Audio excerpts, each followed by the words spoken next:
예배 전 주변을 정리하고 폰은 매너 모드로 예배를 준비합니다. 단정한 복장, 성경책, 헌금을 미리 준비합니다. 교회에서 예배드리는 것과 같은 마음으로 예배드립니다. 사도신경하심으로 예배를 시작하겠습니다. 나는 전능하신 아버지 하나님 천지의 창조주를 믿습니다. 나는 그의 유일하신 아들 우리 주 예수 그리스도를 믿습니다. 그는 성령으로 잉태되어 동정녀 마리아에게서 나시고 본디오 빌라도에게 고난을 받아 십자가에 못 박혀 죽으시고 장사된 지 사흘 만에 죽은 자 가운데서 다시 살아나셨으며 하늘에 오르시어 전능하신 아버지 하나님 우편에 앉아 계시다가 거기로부터 살아있는 자와 죽은 자를 심판하러 오십니다. 나는 성령을 믿으며 거룩한 공교회와 성도의 교제와 죄를 용서받는 것과 몸의 부활과 영생을 믿습니다. 아멘. 지난주 주제 말씀 한번 같이 읽어볼게요. 시작. 하나님이 세상을 이처럼 사랑하사 독생자를 주셨으니 이는 그를 믿는 자마다 멸망하지 않고 영생을 얻게 하려 하심이라. 요한복음 3장 16절 말씀. 아멘. 이 시간은 함께 찬양하며 하나님께 영광 올려드리는 시간입니다. 영상을 보며 함께 찬양드리겠습니다.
이 시간은 하나님의 말씀을 듣는 시간입니다.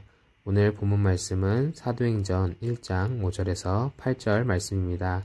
함께 읽겠습니다. 요한은 물로 세례를 베풀었으나 너희는 몇 날이 못되어 성령으로 세례를 받으리라 하셨느니라. 그들이 모였을 때 예수께 여쭈어 이르되 주께서 이스라엘 나라를 회복하심이 이때니까 하니 이르시되 때와 시기는 아버지께서 자기의 권한에 두셨으니 너희가 알 바 아니요 오직 성령이 너희에게 임하시면 너희가 권능을 받고 예루살렘과 온 유대와 사마리아와 땅끝까지 이르러 내 증인이 되리라 하시니라. 아멘. 오늘 주제 말씀은 사도행전 1장 8절 말씀이에요. 함께 읽어볼게요. 시작. 오직 성령이 너희에게 임하시면 너희가 권능을 받고 예루살렘과 온 유대와 사마리아와 땅끝까지 이르러 내 증인이 되리라 하시니라. 사도행전 1장 8절 말씀. 아멘. 오늘 본문 5절 말씀과 같이 우리에게도 주님은 성령을 선물로 주셨어요. 우리가 예수님을 나의 구주, 나의 주님이라고 고백할 수 있다면 그것은 그냥 나의 생각으로 하는 것이 아니라 내 안에 성령님이 계시기 때문에 그 고백을 할 수 있는 거예요. 만약 성령님이 우리 안에 계시지 않는다면 그 고백을 우리는 할 수 없을 거예요. 교회에서 세례를 받을 때 받게 되는 첫 번째 질문은 예수님을 자신의 구주와 주인으로 믿으십니까? 라는 질문이에요. 이 질문이 첫 번째 질문인 이유는 바로 이 질문이 가장 중요한 질문이기 때문이에요. 예수님을 믿지 않는다면 그 사람은 그리스도인이라고 할 수 없기 때문이에요. 그리고 믿음으로 예수님을 믿는다고 고백하는 그 사람들에게 하나님께서는 성령님을 보내주셔요. 그러므로 예수님을 믿는 우리는 그 성령님의 임재하심에 힘입어 주님의 복음을 전하는 증인의 삶을 살 수 있어야 해요. 다음으로 오늘 본문 6절을 보면 제자들이 한자리에 모였을 때 예수님께 이렇게 물어보고 있어요. 주님께서 우리 이스라엘에게 나라를 되찾아 주실 때가 바로 지금입니까? 그들 중 대부분은 예수님이 로마의 압제를 당하고 있던 자신들의 상황에서 벗어나게 해줄 구원자일 것이라고 믿었어요. 그런 그들의 마음에 대한 예수님의 대답은 오늘 본문 말씀 7절에서 8절 말씀에 나와 있어요. 함께 읽어볼까요?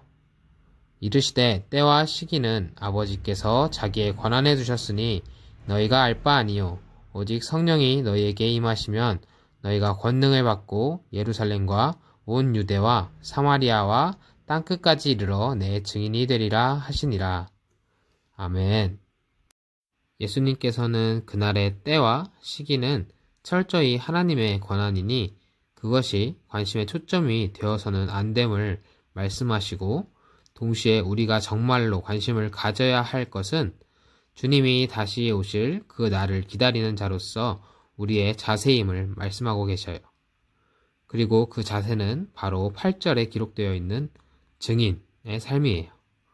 예수님을 삶의 주인으로 모신 우리 안에는 이미 성령님이 함께하고 계시고 그 성령님은 주님의 증인이 되기 위한 확신과 인내를 우리에게 주고 계셔요.